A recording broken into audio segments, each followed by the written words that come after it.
Bob Bradley. We got to talk about our former national team coach that we both played for. He just got fired by Toronto FC. Now, I did see a photo of Michael Bradley over in Wales during his injury stuff, going for his UEFA A license. So maybe Michael just takes over at some point. I think that was always. Is that what he's doing? I think he was over in Wales at the coaching course. Okay, nice. So he's doing his UEFA injury. A, yeah. Getting his UEFA A badge, which I respect. I have aspirations of getting that one day myself. So fair play to him for. You got the USA. You got the USA. I'm right? Doing the USA now. Okay. Yeah. Which, whether I coach or not, it does help me, analyze the game, and I think it helps give us. Oh, shut up, Jimmy, you big nerd. Okay, it's not helping anything. You just want to put it up on your wall in your background so you can travel around the world with it and show people. I didn't graduate college. I need something. I need some kind of diploma. Be like, excuse me, I'm Jimmy Conrad, USSF A license coach. You mind if I get to the front of this line, I know the game. Please? I'm an American. I call it soccer, but no, it does help. It does help. It does help you see a little bit. I got more. my B. It helped. I learned. I learned quite a bit. Yeah, we did. Yeah. It's fun. But anyway, let's talk about Bob. Is that it for him? Where does he go from here? He's 65. He's no spring chicken in terms of that. We've seen coaches coach well into their 70s. But I think the hard part. I think there'll be another Major League Soccer job. I think the problem that comes with him is he's one of the few coaches that I think it's. Greg Vanny, it's Peter Vermees that have sort of the sporting director, head coach title that come in with that. It's a big, It's a big commitment. And as we've seen in this one, it didn't work out. And that comes with kind of a big wave of change that has to come after that when somebody is in charge of coaching and player selection and, that sort of thing. I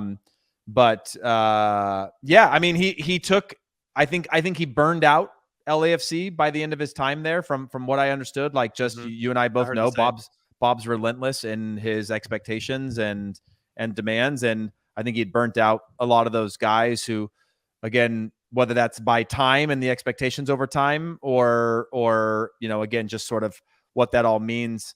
I think there was a welcome change with Cherundolo. So, but that he can come in and if you have the buy-in, he can take a team a ways. He had them on the brink. He won a supporter shield and obviously hasn't worked in Toronto with a different type of squad and group and timing of when you step in and build a team. So I do think there's a world where he could step into the right environment as a coach. And I think maybe Europe is the European thing is probably, I would guess, done. Maybe there's a national team go for him at some point somewhere else.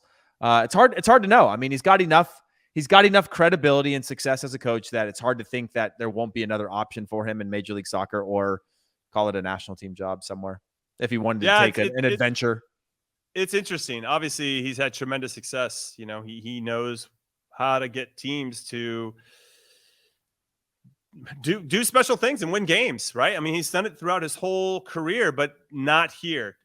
There was no point in Toronto where it was really pointed in the right direction. And that has to be super deflating for him, especially given how much experience he brings to the table and how dedicated and professional he is. Despite any of our disagreements with him as player coach throughout the years, nothing but respect and admiration for all the hard work and time he puts into what he does and his craft.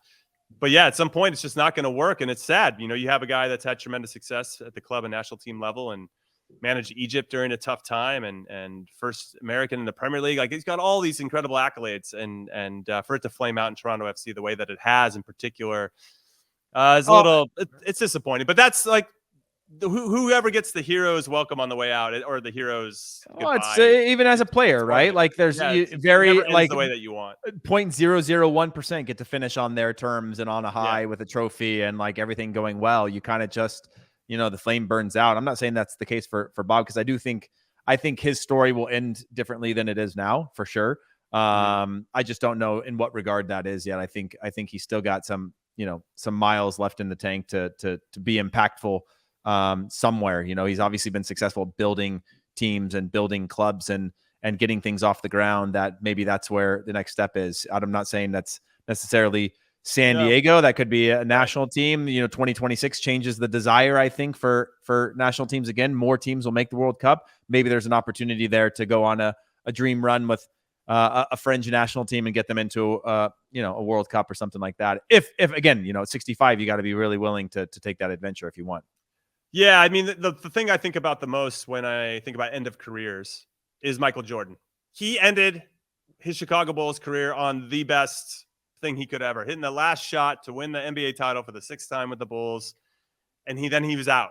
And I was like, that's it. The guy peaked. He went out on the highest of notes, and yet he couldn't even help himself. And he came back and played for the Washington Wizards, and kind of, he didn't ruin anything, but it just, even he couldn't have that ending that he did have, and still couldn't take it. But then he bought a basketball team and sold it for billions of dollars, and everything's gonna be fine. And he's still Michael Jordan, and he's still I'm talking about the story, scratch golfer, and he's he's doing just fine. I'm not crying any real tears here for Michael Jordan, but I'm just saying in terms of he had the storybook ending and still couldn't let it be. He had to come back because he had that itch, and we'll see where Bob falls on that one.